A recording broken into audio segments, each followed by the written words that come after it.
Hello good morning students. सी से online क्लासों में एक बार फिर आपका वेलकम है।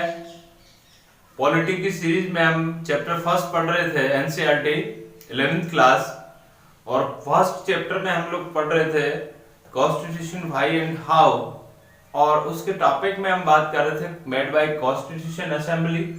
कॉन्स्टिट्यूशन असेंबली के बारे में हम लोग कुछ टॉपिक्स पे डिस्कस कर चुके हैं। आज हमारा जो टॉपिक है procedure of the constitution assembly, यानी आपकी जो कॉन्स्टिट्यूशन असेंबली जो थी वो किस तरह से कार्य करती थी, उसकी कार्य करने की विधि क्या थी, किस तरह से उसने अपनी एक प्रोसीजर तैयार किया था, उस प्रोसीजर के तहत वो काम करती थी। तो देखिए procedure of the constitution assembly, कार्य विधि क्या थी उसकी। तो देखिए टॉपिक हमारा जो है वो है importance of public reason. Importance of public reason, जैसा कि आपको पता है ये जो हमारा जो डेमोक्रेसी है वो डेमोक्रेसी यही तो कहता है कि पब्लिक के जो रीजन्स हैं उनको ही क्या करना था, हमें कॉन्स्टिट्यूशन में मेट करना था, मिलाना था, बनाना था।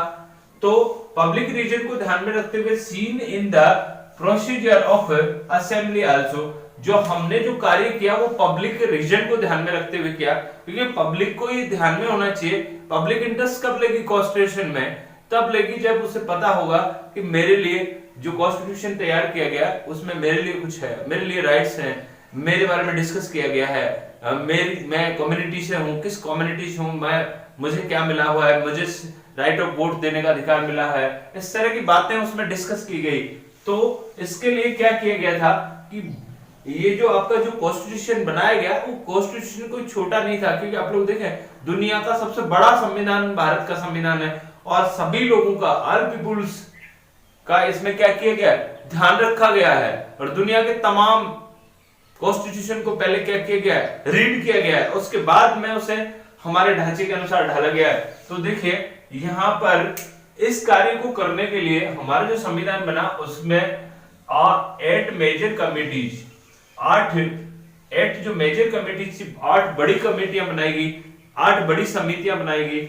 और यूजुअली और उसमें आमतौर पे अगर देखा गया तो जवाहरलाल नेहरू, आपके राजेंद्र प्रसाद, सरदार पटेल और doctor BR Ambedkar chaired these committees. इन सबके आमतौर पर बड़े जो लीडर्स थे वो लीडर्स उस समय के इंपॉर्टेंट लीडर थे, यानी आप ये कह सकते हो उस समय जनता में बहुत ज्यादा इनकी पॉपुलैरिटी थी। और उन्होंने जो हमारे जो नेशन कि जो राष्ट्रीय आंदोलन हुए थे उन राष्ट्रीय आंदोलनों में क्या किया था, बढ़ चढ़कर भाग लिया था। जैसे नेहरू जी थे, डॉक्टर राजेंद्र प्रसाद, सरदार पटेल और डॉक्टर अम्बेडकर, इस तरह के जो लोग थे वो क्या कर रहे थे, इन कमेटीज के अध्यक्ष हुआ करते थे। और इन कमेटीज को 8 कमेटीज जो बांटी गई, यानी 8 जो मेजर कमेटी, बड़ी कमेटी बनाई गई, उन बड़ी कमेटियों को क्या दिया गया था, कुछ काम दिया गया था। लेकिन उससे पहले ये था कि ये जो कमेटी जो बनाएगी, ये जो चेयरमैन जो थे वो मिलकर काम करेंगे, डिफरेंस ऑफ द ओपिनियन। लेकिन इन लोगों में आपस में भी क्या था, विचारों में क्या था, मतभेद था, एक जैसे नहीं थे, अलग अलग ओपिनियन था उनका, अलग अलग विचार थे। अम्बेडकर का विचार कभी भी कांग्रेस के साथ में और गांधी जी के साथ में कभी नहीं मिला। तो अम्बेडकर बस कांग्रेस एंड गांधी ओपिनियन तो डिफरेंट था, लेकिन हमें मेट करना था कॉन्स्टिट्यूशन, वहां हमें मिलकर काम करना था।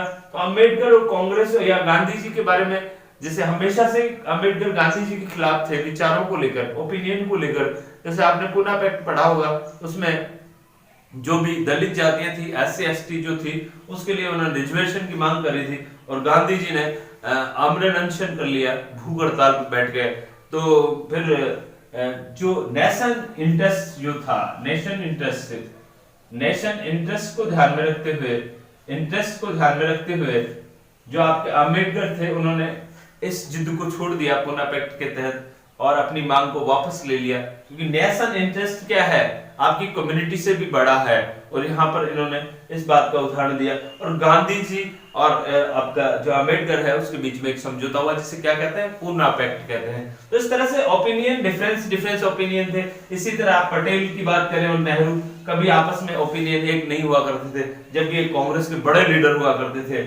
और डिसएग्री ऑन मेनी इश्यूज, इनके बीच में बहुत सारे विवाद ऐसे थे जिसमें इश्यूज हुआ करते थे, डिसएग्री, एक दूसरे से वो मेल नहीं खाते थे, परंतु इनको मिलकर काम करना था, but every one work in together, लेकिन ये सब लोग मिलकर काम करे, एक साथ मिलकर काम किया उन्होंने, और ये कोशिश की गई कि जो हमारा कॉन्स्टिट्यूशन लिखा जाएगा उसमें आम राय होनी चाहिए, तो decision should be made by consensus, यानी यहाँ पर ये बात करेगी कि आमतौर पर डिसीजन जो लिए गए वो आम राय से लिए गए, जिसमें रिटर्न भी थे, कुछ सहमति इस तरह की बनाई गई कि जो डिसीजन था वो डिसीजन इस तरह का है कि सब लोग उसको क्या करें, लाइक करें, पसंद करें।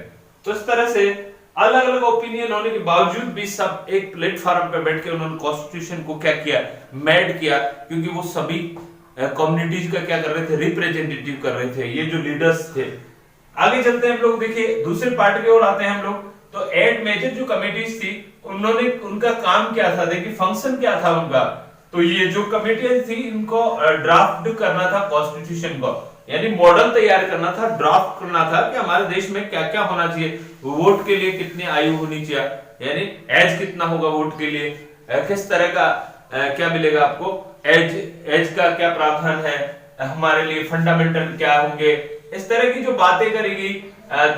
हमारा जो यूनियन होगा उसमें कौन कौन सी पावर्स होंगी, स्टेट्स के पास में कौन कौन सी पावर्स होंगी, इस तरह से कुल मिला के 8 मेजर कमेटीज बनाएगी, और उनके अलग अलग क्या बनाएगी, चेयरमैन बनाए गए, यानी उनके अध्यक्ष बनाए गए, और उन्हें सब्जेक्ट टू डिबेट, और उस कमेटी के लिए ऐसे नहीं कि उन्होंने कंप्लीट बना दिया उसके बाद वो तैयार करके खाका तैयार करके लाया करते थे और उसको कॉन्स्टिट्यूशन असेंबली में रखा जाता था, और कॉन्स्टिट्यूशन असेंबली क्या करती थी, उसके ऊपर डिस्कस करती थी, और वो व्यक्ति उसको क्या करता था, संतुष्ट करता था, पब्लिक रीजन बताता था। जैसे आप लोग देखें आम्बेडकर ने जहां रिजर्वेशन की बात करी तो रिजर्वेशन का उन्होंने इक्वालिटी, इस तरह के उन्होंने क्या क्या पब्लिक रीजन दिए कि अगर इक्वालिटी लानी है, हम लोगों को लिबर्टी लाना है, इक्वालिटी लाना है, या सोशल जस्टिस लाना है, तो हमें रिजर्वेशन देना पड़ेगा।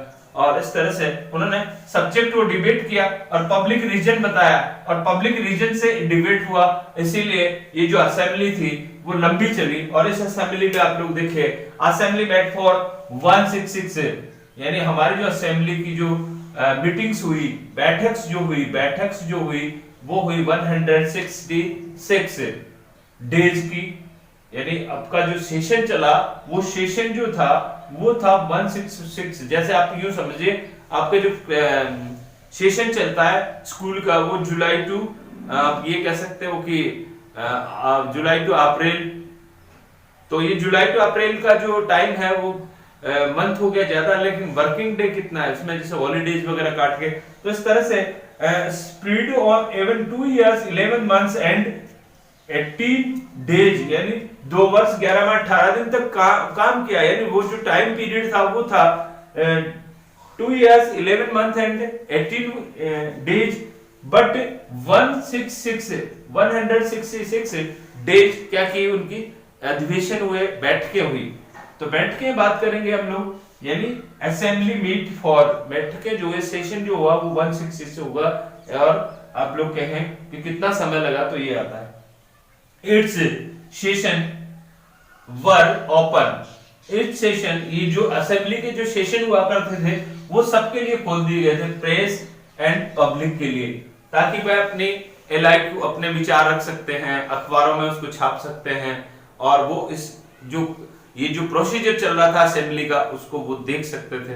इस तरह बड़ा इंटरेस्टिंग काम हुआ, बड़ा डिस्कस हुआ, इश्यूज के ऊपर डिस्कस हुआ, और कोशिश की गई कि आम राय करके ही क्या बनाया जाए, हमारा कॉन्स्टिट्यूशन बनाया जाए। तो इस तरह से आप लोग देखिए, सरदार पटेल को अलग से वो क्या फंडामेंटल से लिए क्या बनाया गया, कमेटीज का चेयरमैन बनाया गया, ड्राफ्टिंग कमेटी जो थी आपकी प्रारूप समिति उसको डॉक्टर आम्बेडकर को दिया गया, नेहरू को यूनियन पावर्स के लिए कहा गया। इस तरह की अलग अलग जो 8 कमेटीज थी वो तैयार की गई। आई होप आपको ये पॉइंट अंडरस्टूड हुआ होगा। मिलते हैं अगली क्लास में। Thank you very much.